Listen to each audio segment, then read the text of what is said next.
तो चलिए क्लास को शुरू करते हैं और आज हम बात करेंगे एटॉमिक स्ट्रक्चर की और एक ही वीडियो के अंदर पूरे चैप्टर को डिस्कस करने वाले हैं, उसके इंपॉर्टेंट कॉन्सेप्ट्स, इंपॉर्टेंट थियरी को पढ़ने वाले हैं और इस चैप्टर में कॉन्फिडेंस बनाने के लिए जिस जिस चीज की जरूरत है आज की वीडियो में हम उसको डिस्कस करने वाले हैं। तो चलिए बिना किसी देरी के क्लास को शुरू करते हैं। और सबसे पहले जब आप इस चैप्टर को उठाते हैं तो सबसे पहले आपको पता हो सब एटॉमिक पार्टिकल्स, जो कि आप सभी जानते हैं इलेक्ट्रॉन, प्रोटॉन एंड न्यूट्रॉन जो सबसे इंपॉर्टेंट सब एटॉमिक पार्टिकल्स हैं वो आपको ध्यान में रखने हैं।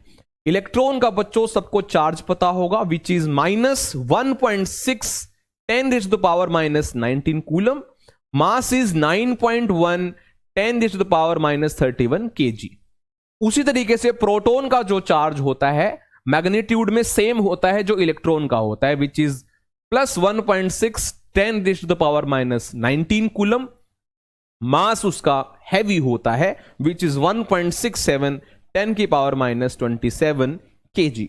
वही न्यूट्रॉन जिसके ऊपर कोई चार्ज नहीं होता, जो कि न्यूट्रल है, उसका चार्ज 0 कूलम और उसका मास होता है 1.67 10⁻⁻27 kg। यानी अगर आप नोटिस करेंगे तो प्रोटॉन का और न्यूट्रॉन का मास लगभग सेम है, लेकिन न्यूट्रॉन का स्लाइटली हैवियर होता है। It is 1.674 whereas proton is 1.672। हालांकि आप इसको 1.67 से ही याद कर लें और आपको इसका मतलब यह पता हो कि सबसे ज्यादा मास होता है न्यूट्रॉन का, उसके बाद होता है प्रोटॉन का और सबसे कम मास होता है इन तीनों में इलेक्ट्रॉन का। तो प्रोटॉन न्यूट्रॉन का मास आप लगभग एक जैसा मान सकते हैं, उसमें कोई प्रॉब्लम नहीं है, लेकिन इलेक्ट्रॉन तो बहुत वजन कम रखता है इन दोनों पार्टिकल्स के कंपैरिजन में। ठीक है, आओ चलो आगे बढ़े। इसके साथ साथ आपको पता हो इलेक्ट्रॉन का चार्ज बाय मास रेशो और प्रोटॉन का charge by mass ratio. Electron का charge by mass ratio, charge की वैल्यू मास की वैल्यू रख दें तो चार्ज बाय मास वैल्यू आपको याद रखनी है which is -1.76 10⁻11 coulomb per kg, whereas charge by mass ratio for proton is 9.58 10⁻7 coulomb per kg। तो चार्ज बाय मास रेशो वैसे भी पूछ लिया गया है, ठीक है, जेई मेंस हो, नीट हो, उस एग्जाम में चार्ज बाय मास रेशो का क्वेश्चन आया हुआ है, तो आप इसको याद कर लें तो बेहतर है, नहीं तो चार्ज की वैल्यू रखें, मास की वैल्यू रखें, थोड़ा टाइम लगेगा कैलकुलेट करने में, अच्छी बात है अगर आप इसको याद कर लें। चलो फिर हम आगे बढ़ते हैं। इसके बाद आपको पढ़ना है इलेक्ट्रोमैग्नेटिक स्पेक्ट्रम। अब बेटा इलेक्ट्रोमैग्नेटिक वेव्स जो है उससे ज्यादा इंपॉर्टेंट है उसके स्पेक्ट्रम को याद करना। अब स्पेक्ट्रम आपको पता है जिसमें आप डिफरेंट ईएम वेव्स को अरेंज करते हो, डिफरेंट ईएम वेव्स को अरेंज करते हो in increasing order of wave length, या आप कह लो in decreasing order of frequency. तो वेवलेंथ इस तरफ बढ़ रही है तो फ्रीक्वेंसी इस तरफ बढ़ रही है। वी नो द रिलेशन ना, C is equal to nu lambda, where C is 3 × 10⁸। अगर न्यू को मैं नीचे ले आऊं तो वो वैल्यू आ जाएगी लैम्बडा की। मुझे उम्मीद है सबको ये रिलेशन पता है, ठीक है। तो आपको क्या याद करना है, एक तो आपको ये अरेंजमेंट याद हो कि किसके बाद क्या है सीक्वेंशियली, साथ ही साथ फ्रीक्वेंसी की या फिर वेवलेंथ की वैल्यू याद कर लो। दोनों याद करने की जरूरत नहीं है, क्योंकि अगर आपको एक याद है तो आप इस रिलेशन को यूज करके दूसरी वाली वैल्यू निकाल सकते हैं। जैसे कि आप फ्रीक्वेंसी को देखोगे तो गामा रे के अंदर 10⁻24 10⁻22 10⁻20 ये हर्ट्ज आता है, हर्ट्ज में होती है फ्रीक्वेंसी, मेंशन भी है। वहीं एक्सरे के अंदर आप चले जाएंगे तो वहां पर है 10⁻18, यूवी में चले जाएंगे तो वहां है 10⁻16 10⁻14, इंफ्रारेड में चले जाएंगे तो 10⁻12 और इन दोनों के बीच में होता है विजिबल, इसके अंदर आप 7 कलर रेनबो में होते हैं, ये सब आपने पढ़ा हुआ है। 10⁻10 होता है माइक्रोवेव में और वहीं 10⁻8 से लेकर 10⁻0 तक चले जाओ तो वो होता है रेडियो वेव्स। क्लियर है सभी को? ये याद हो जाएगा। और मान लो आपने फ्रीक्वेंसी ऑर्डर याद कर लिया तो वेवलेंथ अपने आप याद हो जाएगा इसको यूज करके। फॉर एग्जाम्पल, मान लो आपको याद है कि गामा रे में 10 की 24 फ्रीक्वेंसी थी, तो अगर आप 10 की 24 यहां रखेंगे, इसको सोल्व करेंगे, 3 को एक बार इग्नोर कर दो तो 10 की -16 आएगा, जो कि आप देख रहे हैं। इसी तरीके से ये कैलकुलेट करके वैल्यूज लिखी हुई है। तो आप वेवलेंथ को नोटिस करेंगे तो 10 के -16 से बढ़ता बढ़ता बढ़ता 10 की 8 तक चला गया। कर लेंगे? तो मुझे पूरी उम्मीद है आप इस स्पेक्ट्रम को याद कर लेंगे। ठीक है, फ्रीक्वेंसी का ऑर्डर या वेवलेंथ का ऑर्डर, दोनों में से एक याद कर लेना। चलो आगे बढ़ जाएं। इसके बाद बेटा जब आप एटॉमिक स्ट्रक्चर को रिवाइज करते हैं तो आपको पढ़ना है लाइन स्पेक्ट्रा ऑफ हाइड्रोजन। अब हाइड्रोजन एक एटम है और एक एटम का भी स्पेक्ट्रा होता है, यह आपने इस चैप्टर में पढ़ा होगा। और इस चैप्टर में खास हाइड्रोजन या हाइड्रोजन लाइक पार्टिकल्स, उनकी बात करते हैं। अब सर हाइड्रोजन तो मुझे पता है, ये हाइड्रोजन लाइक पार्टिकल्स क्या होते हैं? बेटा हाइड्रोजन लाइक पार्टिकल्स वो होते हैं जिनके पास हाइड्रोजन की तरह एक ही इलेक्ट्रॉन होता है। जैसे अगर मैं हीलियम को लिख दूं ऐसे He+, लिथियम को लिख दूं ऐसे Li+2 और बेरिलियम को लिख दूं ऐसे Be+3। तो ये जो हैं इनके पास एक ही इलेक्ट्रॉन है, इसलिए ये हाइड्रोजन लाइक पार्टिकल्स में आते हैं। यानी ये फॉर्मूला हाइड्रोजन पे तो लगता ही है, इन पे भी लगता है।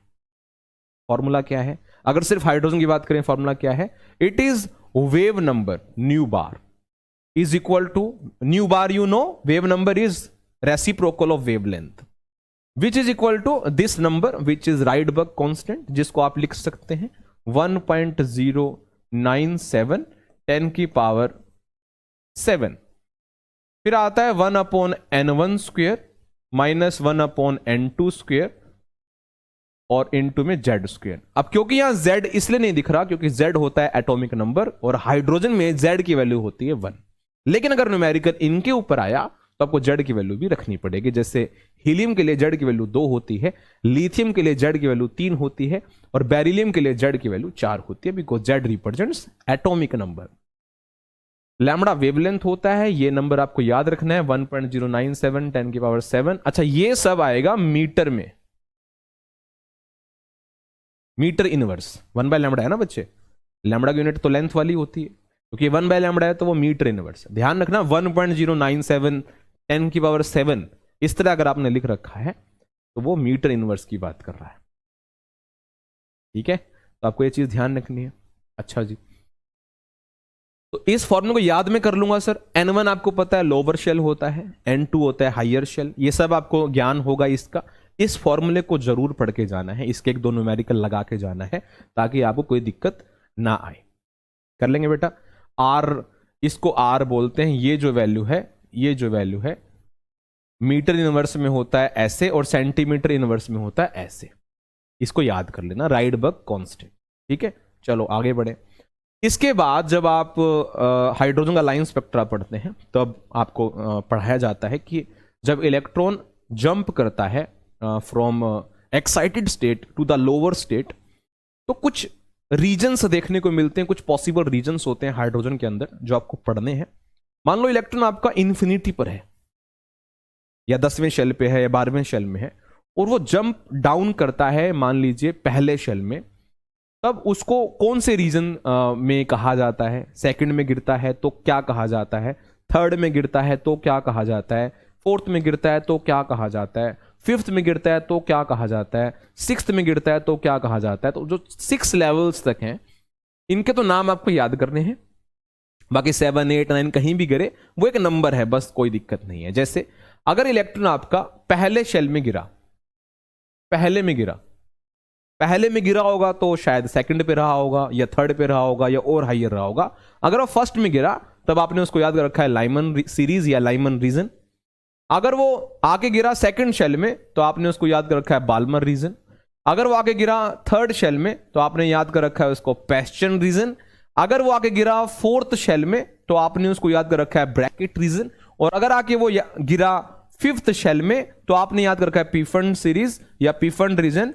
और एक होता है हम्फ्री हम्फ्री सीरीज होता है जब इलेक्ट्रॉन आगे गिरा सिक्स्थ शेल में, कूदा कहां से होगा 7 8 सो ऑन से, अगर वो सिक्स्थ शेल में कूदा तो हम्फ्री सीरीज, ये आपको याद रखना है। साथ ही साथ इलेक्ट्रॉन जब पहले शेल में गिरता है तो स्पेक्ट्रल रीजन होता है यूवी, यूवी रीजन में आता है, और अगर वो गिरता है सेकंड शेल में तो Balmer region belongs to visible. इसी तरीके से अगर वो थर्ड शेल में गिरता है तो Paschen region belongs to infrared, infrared, infrared, infrared, यानी हम्फ्री में जाओगे तो आप भी इंफ्रारेड में ही रहोगे, तो मैं लिख देता हूं फार इंफ्रारेड, ठीक है, वेरी फार, कर लेंगे, याद हो जाएगा। यानी मैं अगर आपको समझाऊं तो मैं कहना चाह रहा हूं कि मान लीजिए कि ये आपका पहला शेल है और इलेक्ट्रॉन गिरा इन्फिनिटी से नीचे, तो ये बिलोंग करेगा कौन से रीजन को, लाइमन रीजन को, और ऐसा करते वक्त क्या निकलेगी बेटा, एनर्जी निकलेगी।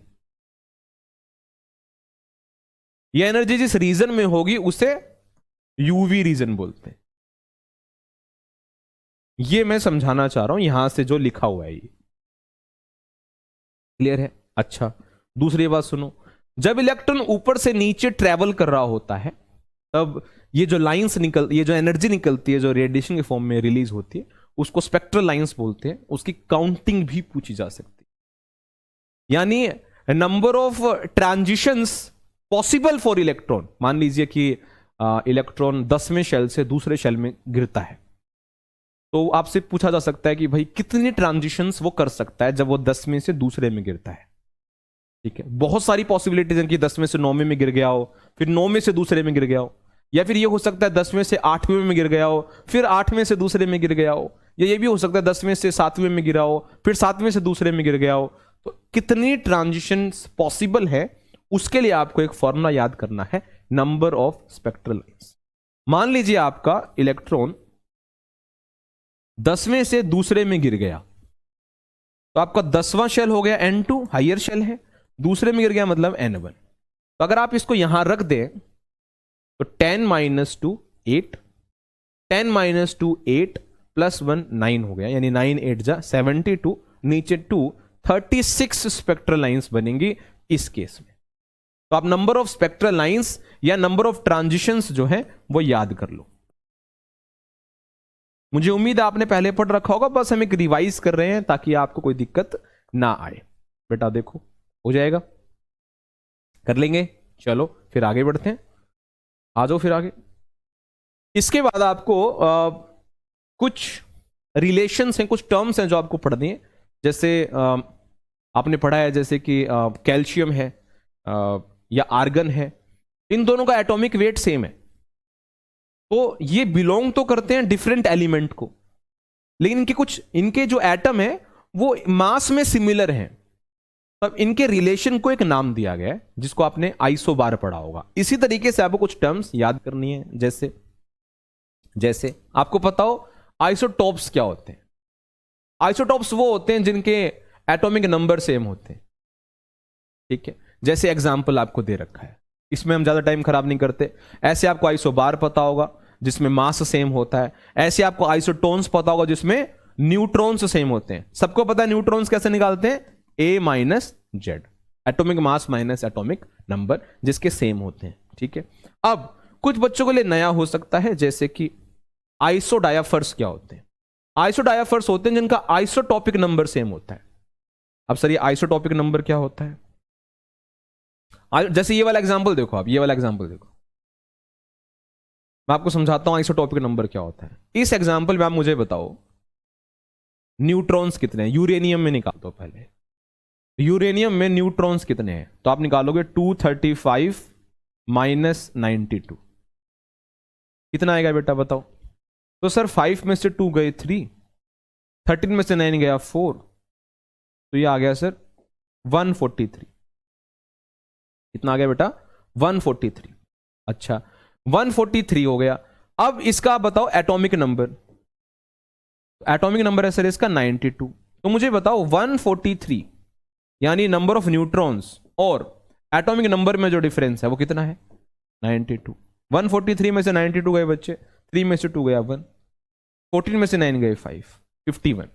इसी तरीके से आप इसका निकाल के देखो, पहले निकालो नंबर ऑफ न्यूट्रॉन्स, वो आएंगे 231 माइनस 90, कितना आएगा बेटा 1, 13 में से 9 गया 4, 141।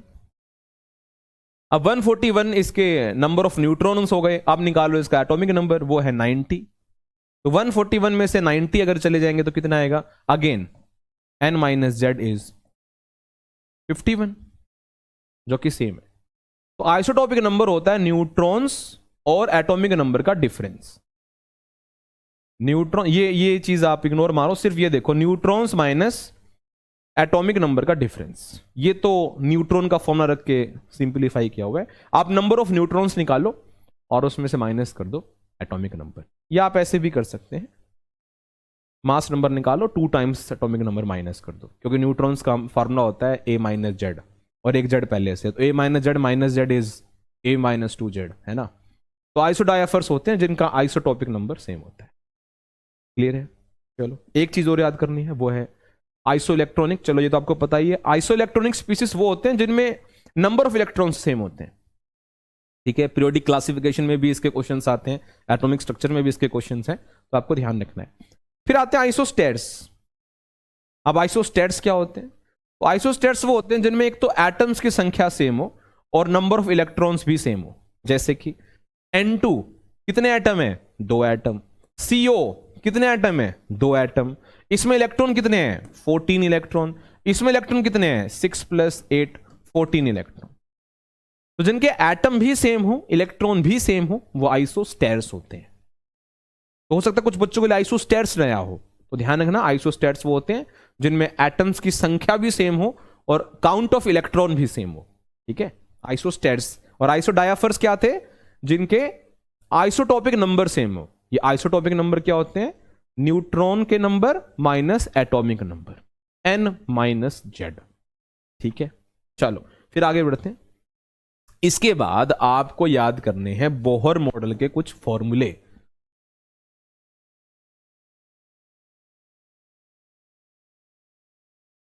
तो बोहर मॉडल में कुछ फॉर्मूले हैं जो आपको याद करने हैं, जैसे रेडियस का फॉर्मूला है। तो हो सकता है किसी बच्चे ने पूरा बड़ा फॉर्मूला याद कर लिया हो, बहुत बढ़िया बात है, कर लिया हो तो बहुत बढ़िया बात है, नहीं तो आपको ये वाला फॉर्मूला याद करना है। This is radius of nth shell. याद कर लेना बेटा, इस पे न्यूमेरिकल या छोटे छोटे सवाल हो सकते हैं। किसी भी हाइड्रोजन एटम में, तुम्हें पता है ना ये किस पे वैलिड है? Hydrogen and hydrogen like particles पर वैलिड है। अब साथ साथ स्क्रीनशॉट लेते रहना, कोई प्रॉब्लम नहीं है। नोट करना हो तो पॉज करके नोट कर लेना, कोई बड़ी बात नहीं है। तो रेडियस ऑफ nth शेल का जो फॉर्मूला होता है वो होता है 0.529 n स्क्वायर बाय जेड। ये नंबर याद करना है और ये याद करना है कि ऊपर n है कि z है। ऊपर है n स्क्वायर, नीचे है z, एंगस्ट्रॉम में आएगा। फिर इसको आप जिस यूनिट में डिमांड कर रखे होगे उसमें आप इसको कन्वर्ट कर सकते हैं। 0.529 n square by Z radius of nth shell. यानी अगर आप तीसरे शेल में हैं, हाइड्रोजन के तीसरे शेल में, तो n की वैल्यू रखेंगे 3 का स्क्वायर हो जाएगा।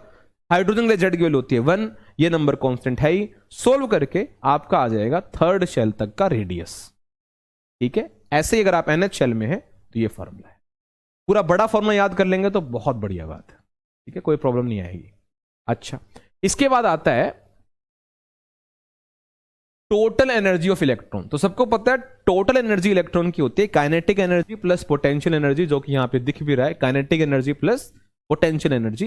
काइनेटिक एनर्जी का फॉर्मूला होता है पॉजिटिव में kZe²/2r, और पोटेंशियल एनर्जी होता है माइनस में, विच इज माइनस kZe²/r। दोनों को सम को सोल्व किया तो ये आया माइनस में। ध्यान रखना, काइनेटिक एनर्जी होती है प्लस में, पोटेंशियल एनर्जी होती है प्लस में, सॉरी, पोटेंशियल एनर्जी होती है माइनस में, और जो टोटल एनर्जी निकलती है वो भी होती है माइनस में। इस पे भी सवाल आ सकता है। काइनेटिक एनर्जी होती है पॉजिटिव, पोटेंशियल एनर्जी होती है नेगेटिव, और जो टोटल एनर्जी निकलती है वो भी होती है negative. Energy of electron total is negative, ध्यान रखना। तो उसका फॉर्मूला ये होता है टोटल एनर्जी का। इसको अगर आप दूसरे वे में देखो, आर की वैल्यू रख दो रेडियस की, जो कि यहां से है, तो आप ये वाला फॉर्मूला भी देख सकते हो, ये फॉर्मूला भी है इसका।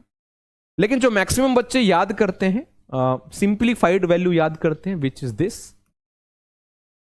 सारी वैल्यूज रखने के बाद इसमें बचता है जेड स्क्वेयर और बचता है एन स्क्वेयर, बाकी सारे कॉन्स्टेंट्स होते हैं, रख देते हैं आप। तो ये होता है -21.8 10 के -19 Z square by N square, और रेडियस क्या था, N square by Z. Energy है Z square by N square. मान ले कांस्टेंट आप भूल भी गए तो कम से कम यह ध्यान रखना कि रेडियस वाले फॉर्मूले में एन स्क्वेयर ऊपर है, जेड नीचे है, और एनर्जी में जेड स्क्वेयर ऊपर है, एन स्क्वेयर नीचे। ऊपर जेड है, नीचे एन है, ठीक है। ये वैल्यू अगर आप याद करते हो तो जूल पर एटम में है, ये वैल्यू याद करते हो तो इलेक्ट्रॉन वोल्ट पर एटम में है, ये वैल्यू याद करते हो तो किलो कैलोरी पर मोल में है, और ये वैल्यू याद करते हो तो किलो जूल पर मोल में। एक बार देख जरूर लेना और याद कर लेना, बहुत इंपॉर्टेंट है। मैं तो कहूंगा ये सारी वैल्यूज याद करना है। जूल में ये वाली वैल्यू है, ईवी में ये वाली वैल्यू है, किलो कैलोरी में ये वाली वैल्यू है, और किलो जूल में ये वाली वैल्यू है। बोलो बेटा, कर लोगे?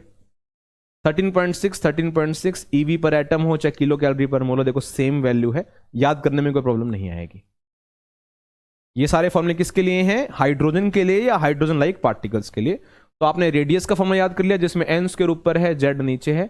एनर्जी का याद कर लिया जिसमें जेड स्क्वायर ऊपर है, एन स्क्वायर नीचे है। ध्यान रखना, ये जरूर याद रखना है क्या ऊपर है और क्या नीचे है, ठीक है। चलो फिर वेलोसिटी का भी देख लो।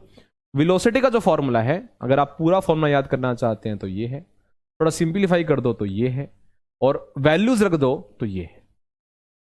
सेंटीमीटर पर सेकंड में ये नंबर है जो आपको याद करना है, ऊपर जेड नीचे है। अगर आप रेडियस को देखोगे तो वो एन स्क्वेयर बाय जेड पे डिपेंड है। अगर आप एनर्जी को देखोगे तो वो Z square by N square पे डिपेंड है। और अगर आप वेलोसिटी को देखोगे तो जेड बाय एन के डायरेक्टली प्रोपोर्शनल है।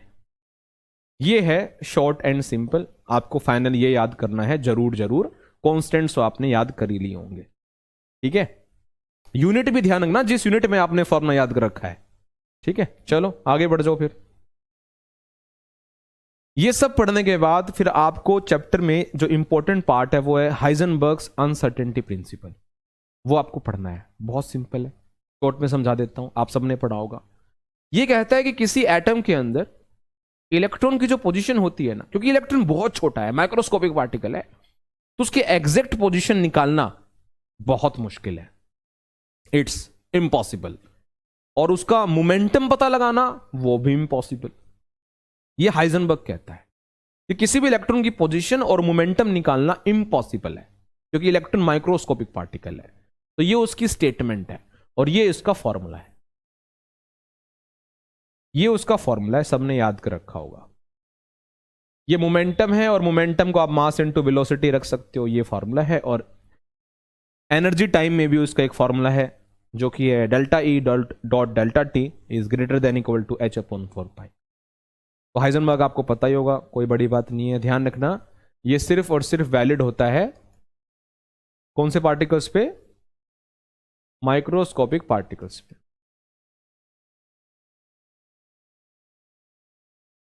अब डेल्टा एक्स क्या होता है वो आपने पढ़ रखा होगा। This is uncertainty in position. What is delta P? Delta P is uncertainty in momentum. If momentum is directly given, put the value. If momentum is not given directly, then we have a formula for momentum which is mass into velocity. और delta मास के साथ नहीं आएगा, velocity के साथ आएगा, because mass is fixed for electron. ठीक है, कर लेंगे। ये है आपका फॉर्मूला और एनर्जी टाइम में ये होता है। एक बार जरूर रीड कर लेना इसको। चलो ठीक है, आगे बढ़ो। उसके बाद आपको पढ़ना है श्रोडिंगर वेव इक्वेशन। हालांकि हाइजेनबर्ग पढ़ते हो तो डी ब्रोई भी आपको पढ़ना चाहिए, but that is not much very very important, right. पढ़ना चाहें आप देख सकते हैं, डी ब्रोई की भी इक्वेशन है, उसको आप देख सकते हैं। नहीं तो आप आगे बढ़ जाओ, वो है श्रोडिंगर वेव इक्वेशन। अब यहां से ना क्वांटम मैकेनिकल मॉडल शुरू होता है केमिस्ट्री में एटम का। तो श्रोडिंगर जो होता है इक्वेशन जो होती है वो ये इक्वेशन होती है, which is curly square psi by curly X square. इसे डबल डेरिवेटिव बोलते हैं, ठीक है। Curly square psi by curly Y square, curly square psi by curly Z square. X Y Z coordinates में 3 डायमेंशनल मोशन होता है electron का, इसलिए एक्स वाई जेड तीनों कोऑर्डिनेट आपको दिख रहे हैं। 8 pi square M by H square E minus V psi equal to 0। अब एक्स वाई जेड तो कोऑर्डिनेट्स हैं, pi you know pi, M mass of electron है, एच प्लैंक्स कांस्टेंट है, ई टोटल एनर्जी है, वी पोटेंशियल एनर्जी है, equal to 0। अभी psi क्या है? साई है एम्पलीट्यूड।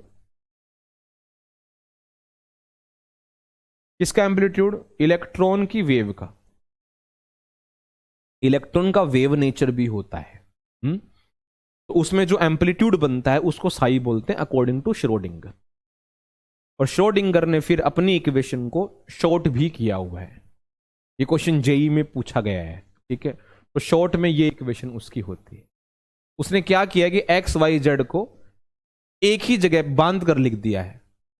ये जो सिंबल उसने दिखाया आपको, जो कि आपको उल्टा डेल्टा दिखता है, वो है लैप्लासियन ऑपरेटर, जो कि इनके बराबर है, कोऑर्डिनेट्स जो होते हैं एक्स वाई जेड के, ठीक है। आपको ये ध्यान रखना है। तो श्रोडिंगर किसके बारे में है? देखो, Schrodinger wave equation is given by Erwin Schrodinger in 1926 and based on dual nature of electron. अभी मैंने बोला कि इलेक्ट्रॉन का वेव नेचर भी होता है। श्रोडिंगर ने ये चीज अज्यूम करके इक्वेशन लिखी थी। उसने बोला कि electron is described as 3 dimensional wave. Electron एक 3D वेव है in electric field of a positively charge nucleus. ये पॉजिटिव चार्ज न्यूक्लियस है, उसके आसपास इलेक्ट्रॉन घूमता है, उसके चारों तरफ घूमता है, तो एक 3D वेव बनाता है। अच्छा, फिर उसने कहा कि इलेक्ट्रॉन पाने की प्रोबेबिलिटी किसी भी एटम के अंदर किसी भी पॉइंट पे एक प्रोबेबिलिटी होती है, बिकॉज इलेक्ट्रॉन, अभी हमने हाइजेनबर्ग में पढ़ा कि उसकी एग्जैक्ट पोजीशन बताना बहुत मुश्किल है। उसकी प्रोबेबिलिटी ही निकाल सकते हैं कि इलेक्ट्रॉन पाने की प्रोबेबिलिटी यहां कम है कि ज्यादा है, कि बहुत कम है, कि है ही नहीं, सिर्फ प्रोबेबिलिटी, ठीक है। तो जैसे आप इमेजिन करो कि जैसे ये रिमोट है, इस रिमोट को मैंने कहीं रख दिया, तो कोई इसको छेड़ नहीं रहा है, तो मैं आऊंगा कुछ दिन बाद तो वो यहीं मिलेगा, क्योंकि रिमोट एक माइक्रोस्कोपिक पार्टिकल है। उसी तरीके से अगर मैं इलेक्ट्रॉन को अज्यूम कर लूं कि मैं इलेक्ट्रॉन को हाथ में रखा हुआ हूं और यहाँ टेबल पे रख दूं, सपोज करो मैं एक चमत्कारी व्यक्ति हूं, मैं इलेक्ट्रॉन को देख सकता हूं, तो मैंने इलेक्ट्रॉन को टेबल पे रखा, फिर मैं आया, मैंने देखा इलेक्ट्रॉन वहां है नहीं, क्योंकि इलेक्ट्रॉन एक माइक्रोस्कोपिक पार्टिकल है, वो एक जगह कंटेन नहीं हो सकता है, क्योंकि उसके पास वेव नेचर भी है। माइक्रोस्कोपिक पार्टिकल्स के पास वेव नेचर भी है, ये आपने पढ़ा होगा। तो उस आधार पे उसने इक्वेशन ये बनाई थी, ध्यान रखना है। श्रोडिंगर कर लोगे? चलो आगे बढ़ो। फिर उसने बताया कि जो मैं साई यूज कर रहा हूं वो है क्या। तो उसने बताया कि जो साई है वो एक एम्पलीट्यूड को रिप्रेजेंट करता है, एम्पलीट्यूड को। आप स्क्रीनशॉट ले लेना इसका, ठीक है। और जो एम्पलीट्यूड होता है वो स्पेस कोऑर्डिनेट्स और टाइम में एक्सप्रेस किया जाता है। आप पीछे आपने देखा होगा, एक्स वाई जेड में देखा होगा, ठीक है। फिर क्या हुआ कि एम्पलीट्यूड जो होता है वो प्लस में भी होता है, माइनस में भी होता है, पढ़ा होगा आपने। तो अपने 9th क्लास में पढ़ा होगा कि किसी भी वेव की अगर इंटेंसिटी पता लगानी हो तो वो एम्पलीट्यूड नहीं, एम्पलीट्यूड का स्क्वायर बताता है। आपने ये लाइन कहीं पढ़ी होगी कि जो इंटेंसिटी होती है, मुझे अगर वेव के बारे में जानकारी निकालनी है, एग्जैक्ट इंफॉर्मेशन चाहिए, तो मैं वेव की इंटेंसिटी देखना चाहूंगा, और वेव की इंटेंसिटी जो होती है वो एम्पलीट्यूड का स्क्वायर होती है, उसके डायरेक्टली प्रोपोर्शनल होती है। नहीं पता था तो इसको नोट कर लेना। तो जब साई का स्क्वायर किया तो बना साई स्क्वायर। तो साई स्क्वायर आपको बताता है किसी भी वेव की क्या इंटेंसिटी, यानी प्रोबेबिलिटी, यानी जिसको आप इस चैप्टर में ऑर्बिटल कहते हो वो साई स्क्वायर ही रिप्रेजेंट करता है। What is orbital? Sir orbital एक स्पेस है सर, जहां इलेक्ट्रॉन पाने की प्रोबेबिलिटी एटम में सबसे ज्यादा होती है सर, अप टू 90% सर। तो वही तो बच्चे इंटेंसिटी है, वही तो इंटेंसिटी है। तो साई स्क्वायर जो होता है वो इंटेंसिटी बताता है या प्रोबेबिलिटी बताता है कि इलेक्ट्रॉन पाने की प्रोबेबिलिटी एक्चुअली कितनी है, वो साई स्क्वायर बताएगा, साई नहीं बताएगा। साई का कोई फिजिकल सिग्निफिकेंस नहीं है, मैं रिपीट कर रहा हूं, साई एम्पलीट्यूड है बस। अगर फिजिकल सिग्निफिकेंस चाहिए तो एम्पलीट्यूड का स्क्वायर करना पड़ेगा, बिकॉज उसका स्क्वायर करने से ही वेव की इंटेंसिटी पता लगती है। लर्न कर लेना इस चीज को, ठीक है। फिर इसने बोला कि साई स्क्वायर जितना मैक्सिमम होगा उतना ही प्रोबेबिलिटी भी इलेक्ट्रॉन पाने का मैक्सिमम होगा। साई स्क्वायर 0 होगा तो प्रोबेबिलिटी पाने की, यानी इलेक्ट्रॉन पाने की प्रोबेबिलिटी भी 0 होगी। इस तरह से ये बात ये कर रहा है। इसका स्क्रीनशॉट आप ले सकते हो। फिर बोलते हैं जो इक्वेशन आपने बनाई है श्रोडिंगर की, जब आप इसको सोल्व कर लेते हैं तो इसका जो सॉल्यूशन होता है, the solution of this equation, ये बहुत इंपॉर्टेंट है, the solution of this equation provides a set of number called quantum numbers. तो आपने इस चैप्टर में क्वांटम नंबर नाम का टॉपिक पढ़ा होगा। तो क्वांटम नंबर क्या आपने पढ़ा था कि जो इलेक्ट्रॉन का एड्रेस बताता है। अभी हम आगे पढ़ेंगे। तो श्रोडिंगर की जब वेव इक्वेशन आप सोल्व करते हैं तो उसके जो सॉल्यूशंस मिलते हैं वो सॉल्यूशंस आपको बताते हैं कि इलेक्ट्रॉन का एग्जैक्ट एड्रेस क्या है, जिसको आपने इस चैप्टर के अंदर क्वांटम नंबर नाम दिया है। ठीक है, तो आप ये ध्यान रखना बस कि क्वांटम नंबर आपने 4 पढ़े होंगे, एन, एल, एम, एस, अभी हम आगे पढ़ेंगे। लेकिन जो श्रोडिंगर वेव इक्वेशन है उसके सॉल्यूशन में सिर्फ 3 हैं क्वांटम नंबर, जो कि है एन प्रिंसिपल क्वांटम नंबर, अभी हम आगे पढ़ेंगे, l azimuthal quantum number, and m which is magnetic quantum number. तो स्पिन क्वांटम नंबर भी होता है, ये श्रोडिंगर की इक्वेशन से पता नहीं चलता है, इसको चाहे बोल्ड इटैलिक्स में लिख लेना। श्रोडिंगर की इक्वेशन आपको जो सॉल्यूशन देती है उसमें सिर्फ 3 क्वांटम नंबर्स का पता लगा था, प्रिंसिपल, एजिमुथल और मैग्नेटिक। ठीक है, तो श्रोडिंगर वेव इक्वेशन आपको याद करनी है। श्रोडिंगर वेव इक्वेशन याद करके आप उसको शॉर्ट में भी याद रखेंगे, जिसमें लैप्लेशियन ऑपरेटर यूज किया है वो पता होना चाहिए। श्रोडिंगर वेव इक्वेशन किस बारे में है ये आपको पता होना चाहिए। उसमें जो साई है वो क्या है, साई का कोई फिजिकल सिग्निफिकेंस नहीं होता, तो साई की जगह हम फिर क्या पढ़ने लग जाते हैं, साई स्क्वायर। साई स्क्वायर आपको क्या बताता है, ये सब जानने के बाद श्रोडिंगर वेव इक्वेशन का सॉल्यूशन आपको क्या इंफॉर्मेशन देता है, क्वांटम नंबर्स। क्वांटम नंबर्स भले ही 4 पढ़े हैं लेकिन श्रोडिंगर के अकॉर्डिंग वो 3 ही हैं, एन, एल और एम। उसके बाद आपको पढ़ना होता है रेडियल प्रोबेबिलिटी डिस्ट्रीब्यूशन कर्व। तो मैंने यहां पर एस के दिखा रखे हैं, आप देख पा रहे हैं 1s, 2s और 3s। वैल्यूज को इग्नोर मारो, सिर्फ इस ग्राफ को देखना। ये 1s का ग्राफ है। 1s का ग्राफ देखो ऐसे, ये चीज क्या है, ये एक तरह से आप मान लो कि इलेक्ट्रॉन पाने की प्रोबेबिलिटी है, इसके अंदर साई स्क्वायर इस्तेमाल हो रहा है, इतने से याद कर लो बस। तो जैसे आप न्यूक्लियस से आगे बढ़ते हो तो इलेक्ट्रॉन पाने की प्रोबेबिलिटी बढ़ती है, बढ़ती है, बढ़ती है, बढ़ती है, बढ़ती है, उसके बाद कम होनी शुरू हो जाती है। ऐसे 2s के अंदर होता है, ऐसे 2s के अंदर होता है, और ऐसे अपना ये वाला ग्राफ जो है, ये वाला एक बार आप इग्नोर मारेंगे, 1s और 2s को ही देख लो एक बार। तो 1s में ऐसे होता है, 2s में ऐसे होता है। तो अगर आप देखेंगे तो 2s में ना ये एक जगह कॉन्टेक्ट में आ रहा है यहां पे, तो इसको ना नोड कहते हैं।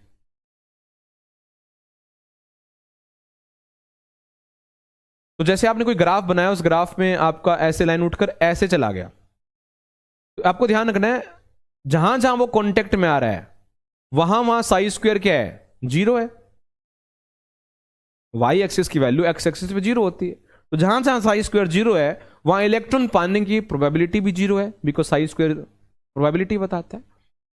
तो ये चीज समझ लो, जहां इलेक्ट्रॉन पाने की प्रोबेबिलिटी 0 होती है उसे नोड कहते हैं। अभी हम आगे पढ़ लेंगे, ठीक है, ये आपको पता हो। 1s में कोई नोड नहीं होता, 2s में एक नोड होता है, हम आगे पढ़ लेंगे, ठीक है। ये ग्राफ भी आपको समझ में आते ही होंगे, नहीं तो नोड पढ़ने के बाद और आ जाएंगे। चलो, इसके बाद आते हैं हम क्वांटम नंबर पे जिसकी बात कर रहे थे। तो क्वांटम नंबर होते हैं बच्चों n, l, m और आपका s इसमें मेंशन नहीं है, तो s भी होता है क्वांटम नंबर, जिसकी वैल्यू जो होती है वो या तो +½ होती है या फिर -½ होती है। ठीक है, सिंपल है। तो जैसे 1s आ गया, तो 1s में n की वैल्यू 1 है ना, s की वैल्यू, s के लिए l क्या होता है, 0, m होता है -l से +l। ये चीज मैं आपको बता देता हूं, जैसे वैसे तो आपको पता ही होगी, जैसे लिखा हुआ है 2p, तो जो सब शेल के आगे जो नंबर लिखा होगा वो n होता है, l 0 होता है, 1 होता है, 2 होता है, 3 होता है, सो ऑन। 0 होता है s के लिए, 1 होता है p के लिए, 2 होता है d के लिए, 3 होता है f के लिए, ऐसे g के लिए, 4 इस तरह करके चलता रहता है, ऐसे होता है। जो m होता है वो -l से +l होता है, और जो s होता है वो या तो +½ होता है स्पिन क्लॉकवाइज या हाफ स्पिन एंटी क्लॉकवाइज, ऐसा होता है। तो अगर आप इसका स्क्रीनशॉट लेना चाहें तो ले सकते हैं, बाकी तो ये सब बच्चों को पता ही होता है। ठीक है, कर लेंगे। चलो आपको दिखाता हूं। तो जैसे फॉर रैंडम कोई भी उठा लिया, मैंने 4D उठा लिया, तो 4D में एन की वैल्यू बताओ बेटा, एन की वैल्यू 4, देखो ये। फिर डी है इसमें, D S P D F 0 1 2 3, तो डी के लिए एल की वैल्यू कितनी होती है, 2 होती है। L2 आ गया तो M होता है माइनस एल से प्लस एल, देखो -2 से +2, ऐसा होता है -12 या +12, इस तरह से चल रहा है। ऐसे रैंडमली कुछ भी उठा सकते हो, आप चेक कर सकते हो। अब ये कैसे निकाला, तो बेटा आपको पता होगा ऑर्बिट होता है, जैसे आप मान लो nth ऑर्बिट पे हो, तो उसके अंदर कुछ सबशेल्स भी होंगे और सबशेल्स के अंदर ऑर्बिटल्स होंगे।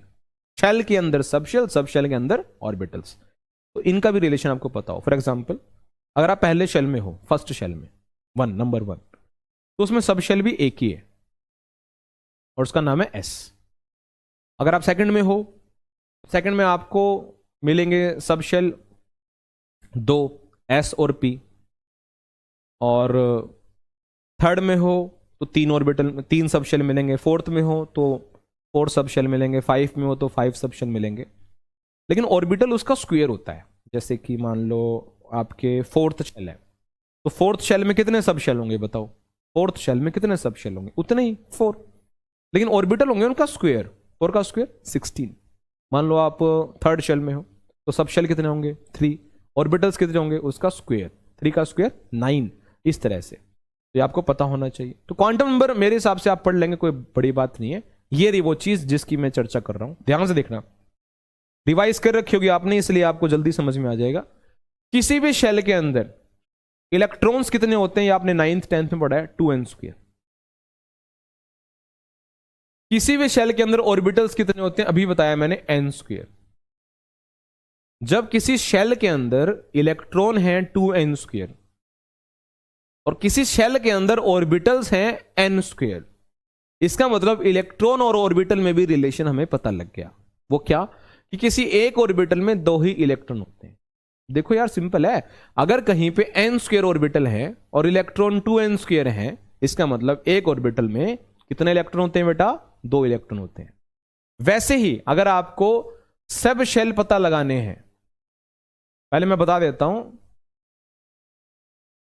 नंबर ऑफ सब शेल याद कर लेना, ये वो नंबर ऑफ शेल के बराबर ही होता है, जो इसमें लिखा नहीं हुआ मैंने अलग से लिख दिया, ठीक है। अब देखो, अगर आपको ऑर्बिटल्स की संख्या सब शेल में बतानी हो, सब शेल में बतानी हो, तो ये भी एक फॉर्मूला होता है 2l+1। ये याद करने की जरूरत नहीं है, ऑप्शंस मिलेंगे तो आप ऑप्शन लगा लगा के भी कर सकते हो। 2l+1 होते हैं। अगर आपको ऑर्बिटल्स पता लग गए तो फिर तो इलेक्ट्रॉन भी पता लग जाएंगे सब शेल के अंदर, उसको 2 से मल्टीप्लाई कर दो 2l+1 को, क्योंकि एक ऑर्बिटल में 2 इलेक्ट्रॉन होते हैं, तो ऑर्बिटल की संख्या को 2 से मल्टीप्लाई कर दोगे तो इलेक्ट्रॉन की संख्या आ जाएगी।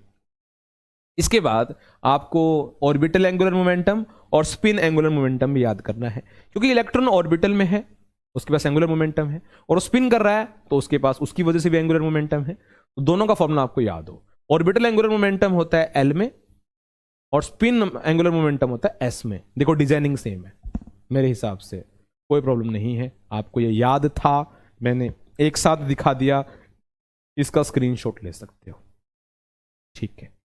आगे आ जाओ। अब मैं बात कर रहा था नोड्स की। तो नोड्स आपको पता है, नोड्स वो होते हैं जहां इलेक्ट्रॉन पाने की प्रोबेबिलिटी 0 है। एटम के अंदर घुसे और आपको पता लगा कि एटम का ये हिस्सा ऐसा है जहां इलेक्ट्रॉन तो पक्का नहीं मिलेगा, उसे नोड कहते हैं। क्या कहते हैं, नोड। नोड होते हैं 2 तरह के, रेडियल नोड या स्फेरिकल नोड एक टाइप, दूसरी टाइप एंगुलर नोड या नोडल प्लेन। तो नोड निकालने का फॉर्मूला होता है n-l-1 अगर आप रेडियल नोड निकाल रहे हो, और अगर आप नोडल प्लेन निकाल रहे हो या एंगुलर नोड निकाल रहे हो तो होता है l। दोनों को जोड़ दोगे तो टोटल नोड्स आ जाएगा which is n-1। For instance अगर मैंने कहा 4s में मुझे बताओ रेडियल नोड्स कितने हैं, तो बच्चे ने कहा n-l-1 विच इज 4 - 0 - 1, क्योंकि s के लिए l के लिए 0 होते हैं, विच इज 3।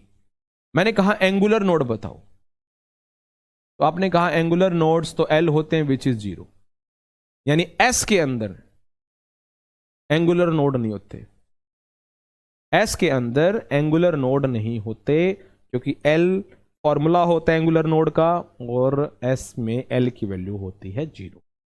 तो p के एंगुलर नोड होते हैं 1, डी के एंगुलर नोड होते हैं 2, एफ के एंगुलर नोड होते हैं 3, क्योंकि वैल्यू से बता रहा हूं, एल की वैल्यू से, और एस में एंगुलर नोड नहीं होते। तो नोड निकालने का भी क्वेश्चन आता है, कई बार आया है, फिर आ सकता है, फिर पूछ सकते हैं, आपके स्कूल एग्जामिनेशन में भी आ सकता है, जेई में भी आ सकता है, नीट में भी आ सकता है, आए हुए सवाल में है, ऐसी कोई बात नहीं है। तो आपको नोड का फॉर्मूला याद होना चाहिए, ठीक है, कर लोगे। तो मैं ज़्यादा नोड के अंदर घुस नहीं रहा हूं, बस आपको ये फॉर्मूला याद करना है, क्योंकि हम एक बार इसकी क्योंकि गो थ्रू कर रहे हैं चैप्टर का, ये मान के मैं आपको करवा रहा हूं कि आपको थोड़ा बहुत इस चैप्टर में आता है, ठीक है। चलो आगे बढ़ते हैं। इसके बाद मैं आपको शेप्स दिखा देता हूं। एस की शेप होती है स्फेरिकल, जैसे 1s है, तो 2s की आप शेप देखोगे तो इसमें एक पोर्शन दिखाई दे रहा है जो कि नोड को रिप्रेजेंट कर रहा है, ये नोड है, यानी जो पोर्शन शेडेड नहीं है, देखो ये पोर्शन शेडेड नहीं है, तो इसको नोड कहते हैं। यहां इलेक्ट्रॉन पाने की प्रोबेबिलिटी कितनी है? 0। तो 1s में तो कोई नोड नहीं है, देखो इलेक्ट्रॉन पाने की प्रोबेबिलिटी कुछ ना कुछ है 1s के अंदर, कहीं ना कहीं, कहीं भी चले जाओ चाहे, लेकिन 2s में कुछ ऐसा हिस्सा है जहां इलेक्ट्रॉन पाने की प्रोबेबिलिटी है ही नहीं, 0 है, उसे नोड कहते हैं। जैसे आपके घर के अंदर, घर को अगर मैं आपको ऑर्बिटल मान लूं और आपको इलेक्ट्रॉन मान लूं, तब घर में कुछ ऐसी जगह हैं जहां आपकी पाने की प्रोबेबिलिटी 0 है, आप वहां हो ही नहीं सकते, उसे नोड कहते हैं। जैसे मैं आपसे मिलने आया या कोई भी आपसे मिलने आया, तब घर का दरवाजा खुला, आप हो नहीं, आपको ढूंढना है, तो आपको ढूंढने गए, तो मैं पक्का कंफर्म्ड हूं टंकी के अंदर नहीं हो, तो वो नोड होता है। टंकी के अंदर आप नहीं है, कंफर्म्ड है, अगर आप नॉर्मल हैं तो, ठीक है। तो नोड वो हिस्सा होता है जहां इलेक्ट्रॉन पाने की प्रोबेबिलिटी 0 होती है, कंफर्म्ड होता है इलेक्ट्रॉन नहीं मिलेगा। ये एस की शेप होती है। ऐसी पी की शेप होती है। तो जो पी सबशेल होता है उसके 3 ऑर्बिटल्स होते हैं, सबको पता है, p x, p y, p z. तो ये पी एक्स है एक्स एक्सिस पे, ये पी वाई है वाई एक्सिस पे, और ये पी जेड है कौन सी एक्सिस पे? जेड एक्सिस पे। तो ध्यान रखना ये एक्सिस पर मेंशन होते हैं, एक्स एक्सिस पे पी एक्स, वाई एक्सिस पे पी वाई, और जेड एक्सिस पे पी जेड। वैसे ही डी की शेप होती है डबल डंबल, ये डंबल है, डबल डंबल होती है डी की। देखो डी की ये 5 शेप होती है। डी सबशेल में 5 ऑर्बिटल्स होते हैं, D X Y, D Y Z, D X Z, D X square minus Y square, D Z square. तो इन तीनों की shape X Z, X Y, Y Z, इन तीनों की शेप एक जैसी होती है, प्लेन में होती है, एक्सिस पे नहीं होती। और x square minus Y square और जेड स्क्वेयर देख रहे हो आप, एक्सिस पे बनाया हुआ है। तो पी वाले, पी सबशेल में कितने ऑर्बिटल होते हैं बेटा? पी सबशेल में कितने ऑर्बिटल होते हैं? 3, तीनों एक्सिस पे होते हैं। डी सबशेल में कितने ऑर्बिटल होते हैं? डी के कितने ऑर्बिटल होते हैं? डी सबशेल में 5, जिसमें से 2 एक्सिस पे होते हैं और 3 प्लेन में होते हैं। तो ये जो 3 शुरू वाली शेप्स आप देख रहे हो, ये एक्सिस पे नहीं है, ये प्लेन में है, ठीक है। और ये दोनों जो है वो एक्सिस पे हैं। इस पे भी सवाल आ सकता है, ध्यान रखना। एक्सिस वाले कितने ऑर्बिटल्स हैं? एफ की कोई शेप नहीं होती, कॉम्प्लिकेटेड शेप होती है, इसलिए उसकी शेप बताई नहीं जाती। एफ में टोटल 7 ऑर्बिटल्स होते हैं। तो पता कैसे चलता है? पता है, जैसे एस में, एस सबशेल में एक ही ऑर्बिटल होता है, वो खुद है, ठीक है। जो पी सबशेल है, पी सबशेल, उसके अंदर 3 ऑर्बिटल्स होते हैं, 3 ऑर्बिटल्स। जो डी सबशेल है, डी सबशेल, उसके अंदर होते हैं 5 ऑर्बिटल्स। और जो एफ सबशेल होता है, एफ सबशेल, उसके अंदर होते हैं 7 ऑर्बिटल्स। इसको याद करने का तरीका कुछ बच्चे ये भी कर लेते हैं कि m की वैल्यूज जो होती हैं,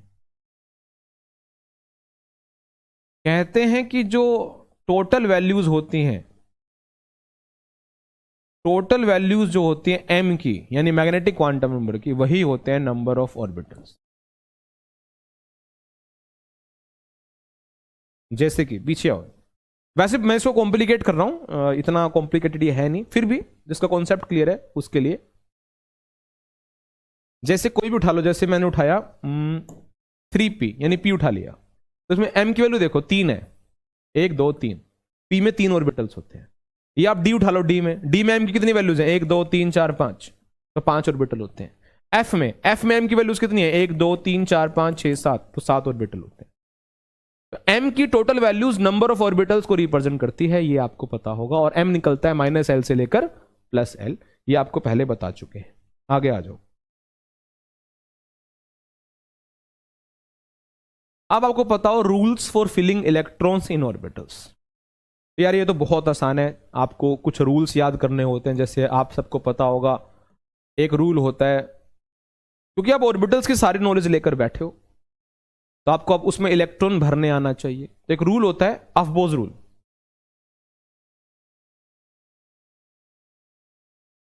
अफबो रूल कहता है कि पहले जिनकी एनर्जी कम है पहले इलेक्ट्रॉन उनको देना है, और जब ये भर जाएं तब आपको देना है हायर एनर्जी वालों को। यानी उन ऑर्बिटल्स के पास, उन सबशेल्स के पास पहले इलेक्ट्रॉन आएगा जिनकी एनर्जी कम होती है, उसके बाद उन सबशेल्स में इलेक्ट्रॉन जाएगा जिनकी एनर्जी ज्यादा होती है।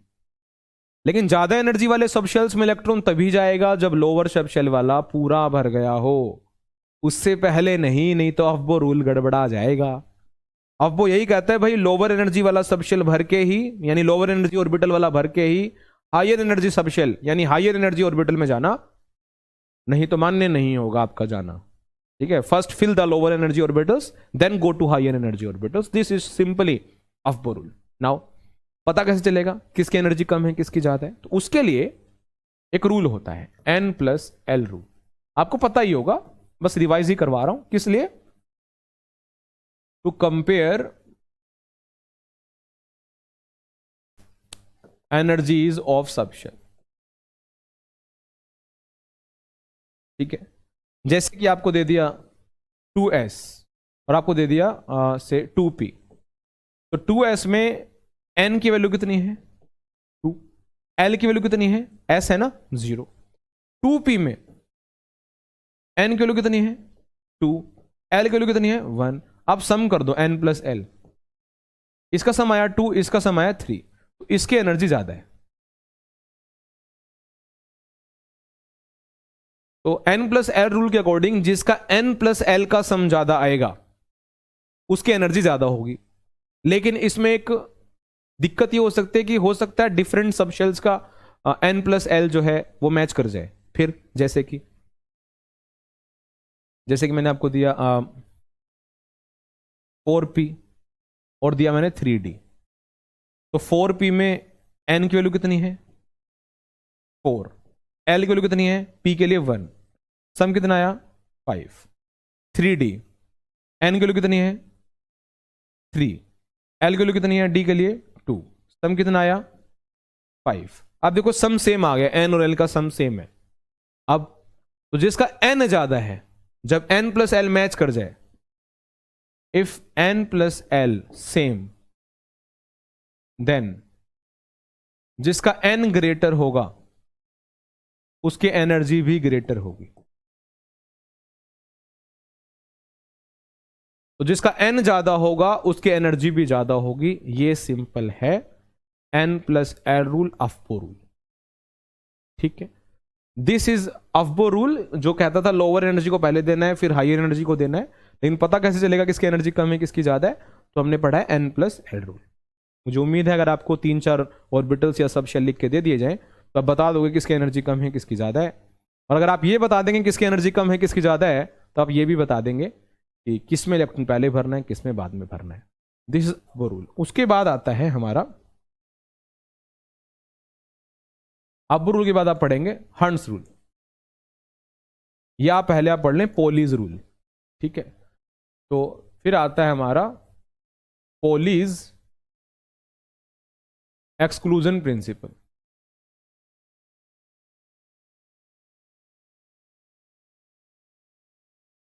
पोली बोलता है किसी भी ऑर्बिटल में दो ही इलेक्ट्रॉन आ सकते हैं और दोनों का स्पिन होता है अपोजिट। मतलब किसी का भी ऑर्बिटल हो, चाहे वो एस सबशेल का ऑर्बिटल हो, चाहे पी का हो, चाहे डी का हो, चाहे एफ का हो, ईच ऑर्बिटल कैन हैव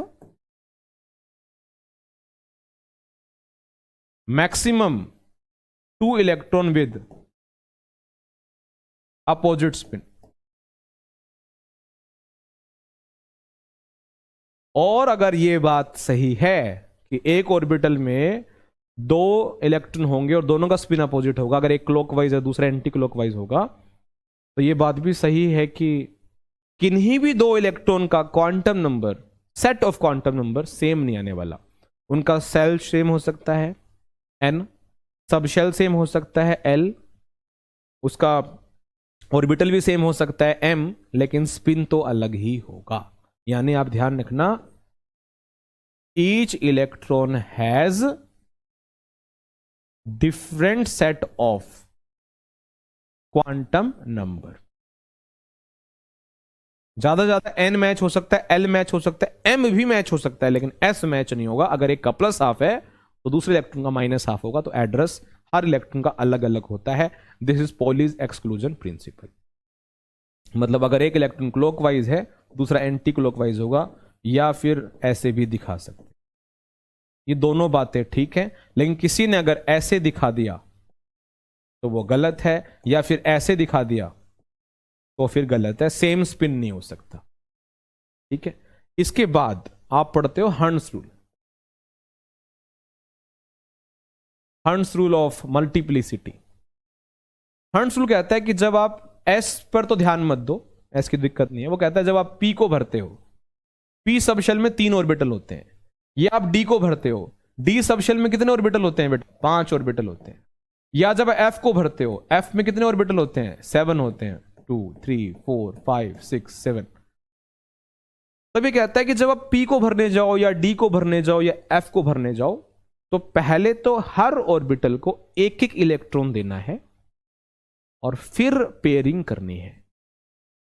जैसे कि इनको बोलते हैं डीजनरेट ऑर्बिटल्स। जैसे p के पास 3 डीजनरेट ऑर्बिटल्स हैं, d के पास 5 डीजनरेट डी ऑर्बिटल्स हैं, f के पास 7f ऑर्बिटल्स डीजनरेट हैं। डीजनरेट मतलब जिनकी एनर्जी सेम होती है। तो अब्बो ने कहा था जिसकी एनर्जी कम होती है पहले उसको भरना, फिर उसको भर के ज्यादा वाले को दे देना। लेकिन हंट्स कहता है मान लो एनर्जी मैच कर जाए, एक ही सबशेल के अंदर हो आप, तब आप क्या करना, सबको पहले एक एक इलेक्ट्रॉन देना और फिर आके भरना। जब सबको एक एक मिल जाए तब आपको भरना है। जैसे मान लो कोई कहता है p के अंदर 4 भर के दिखाओ, तो किसी ने ऐसे भर दिया 1 2 3 4, और किसी ने ऐसे भर दिया 1 2 3 4। तो ये गलत होगा, ये ठीक होगा। तो पहले एक एक भरना है, फिर पेयरिंग करनी है। स्टार्टिंग से पेयरिंग करोगे तो गलत माना जाएगा। ये hunts rule. That's all from the chapter. Configuration तो देखो अलग हिसाब किताब है बेटा, उसको आप करना ही करना। वो इन्हीं तीनों रूल्स का इस्तेमाल करता है। वो आपको आता ही होगा कि उसके बिना तो यार आप इमेजिन नहीं कर सकते इनऑर्गेनिक आप करोगे कैसे। तो आप एटॉमिक स्ट्रक्चर में इन टॉपिक्स पे थोड़ा ज़्यादा ध्यान रखना। मुझे पता है इसमें फोटो इलेक्ट्रिक इफेक्ट भी है, प्लैंक्स क्वांटम थ्योरी भी है, वो चीज़ है बहुत बढ़िया है, लेकिन इन चीज़ों पर ज़्यादा ध्यान देना है। तो आज की वीडियो में हमने एटॉमिक स्ट्रक्चर को एक बार क्विक गो थ्रू कर लिया, पूरे अच्छे से पढ़ लिया। आप इसको दोबारा एक बार देख लेना, कुछ दिक्कतों को समस्या हो तो उस पर काम करना है, और फिर हम अगले चैप्टर को शुरू करेंगे। ठीक है, थैंक यू।